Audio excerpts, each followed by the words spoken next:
মাঠে নামার আগেই ক্লিনিকে মেসি। হ্যাঁ, ঠিকই শুনেছেন।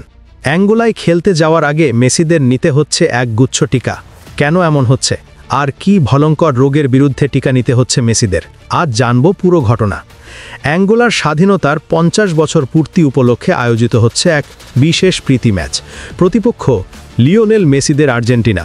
14 নভেম্বর রাজধানী লুয়ান্দার স্টেডিয়ামে মাঠে নামবে বিশ্ব চ্যাম্পিয়নরা। কিন্তু তার আগে স্কালোনির দলকে যেতে হচ্ছে এক ভিন্ন রকমের প্রস্তুতি ক্যাম্পে, হাসপাতাল আর ক্লিনিকে। কারণ আফ্রিকার ওই অঞ্চলে রয়েছে নানা ভয়ঙ্কর ট্রপিক্যাল রোগ। তাই স্থানীয় স্বাস্থ্য কর্তৃপক্ষ বলেছে, হলুদ জ্বরের টিকা না নিলে মাঠে নামাই যাবে না।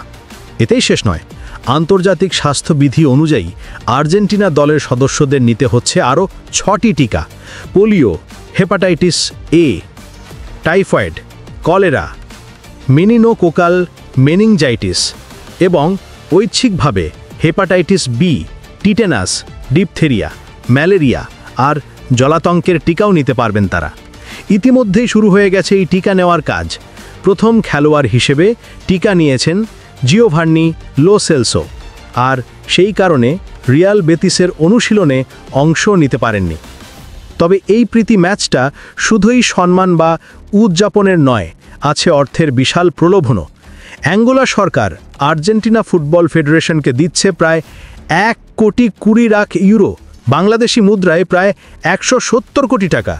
দেশটির স্বাধীনতার সুবর্ণ জয়ন্তীকে ঘিরে এমন ঐতিহাসিক আয়োজনের মাধ্যমে অ্যাঙ্গোলায় ফুটবলের জনপ্রিয়তা আরও কয়েক ধাপ বেড়ে যাবে। আর সেই ইতিহাসের সাক্ষী হতে চলেছেন লিওনেল মেসি নিজেই। মাঠের লড়াই শুরু হওয়ার আগেই টিকায় ব্যস্ত মেসিরা। তবে একবার মাঠে নামলে অ্যাঙ্গোলাকে মুগ্ধ করবেই আর্জেন্টিনার জাদু। ভিডিও ভালো লেগে থাকলে লাইক, কমেন্ট আর সাবস্ক্রাইব করে দিও, কারণ এমন খবর ফুটবল দুনিয়ায় আর কোথাও পাবে না।